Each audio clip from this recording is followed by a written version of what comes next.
آقا برای بالا بردن امنیت سیستم دیگه از آنتی ویروس ها استفاده نکن. نه اینکه اونا رو استفاده نکنی، اونا هم باشن، ولی این روش کلا متمایزه. اگه بخوام یه مثال خیلی ساده بگم، مثل کاندومی که میذاری سر کیا تا تحول میری تو کس. ای کاسته. یعنی اصلا کلا یه چیز متمایزه.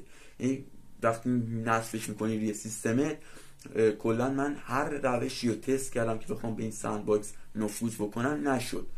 و اینکه ویروسی و با خیال راحت برو وبگردی تو بکن، هیچ ویروسی هیچ چیزی نمیتونه وارد سیستمت بشه. خب آقا چطور این کار رو انجام بدیم؟ بریم وارد سیستم بشیم تا بهتون بگم. اول از همه که اینکه ورود میزنید به مرورگرتون، به داخل مرورگر ورود میزنید، سندباکس دانلود سندباکس رو سرچ میزنید، از همون سایت صاف 98 میتونید دانلودش کنید. همونطور که میبینید این هم عکسشه و این سندباکسه که میتونید خیلی راحت دانلودش کنید. آقا وقت دانلودش کردین، نصبش هم که خودتون میدونید دیگه، نکس چند تا نکس میزنید و براتون نصب میشه. هیچ کاری نداره نصب کردنش که من بخوام الان تو شورت ویدیو براتون توضیح بدم. خب از این قسمت کروم، وقتی میخواین وارد کروم بشین، کلیک راست میکنید، ران سندباکس رو میزنید و این گزینه حتما باید فعال باشه، یادتون باشه، و اینکه اوکی رو میزنید و صبر میکنید تا کروم برام باز بشه. کروم باز شد، مثل کروم معمولی میمونه، هیچ فرقی نداره.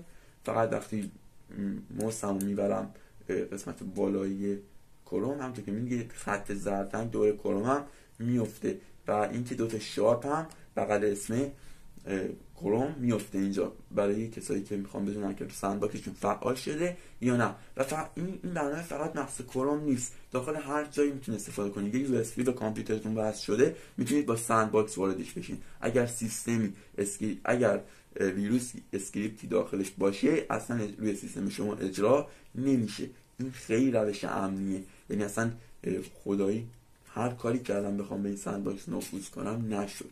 از راه اینترنت کلی چیز رو هاستم سوار کردم، ولی نشد که بخوام این کار رو انجام بدم.